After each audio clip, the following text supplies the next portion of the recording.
ए समाज, कहिलेसम्म चुप बस्छौ? आज अरूको छोरी, भोलि आफ्नै पालो आउला।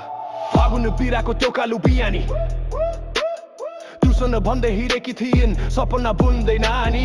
डाक्टर बन्ने लक्ष्य थियो, बुबा खाडीमा पसिना बगाउने, तर पापीले बाटो छेके कोपिलालाई अकालमै ओइलाउने।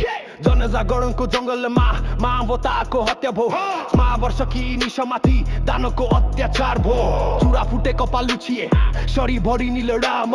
यो कस्तो देश हो जहाँ सुरक्षित छैनन् हाम्रा सानी नानी नानी। जस्टिस जस्टिस जस्टिस गरै निशा, पापीलाई फाँसी दे, यही हो हाम्रो इच्छा।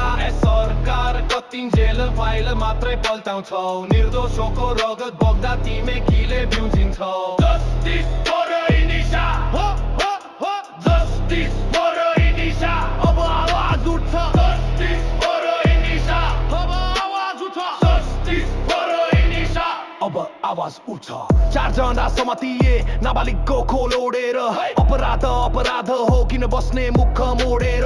हिजो निर्मला अझै निशा भोलिको हुने हो, यो कानुनी पट्टि आँखाबाट कहिले खोलिने हो।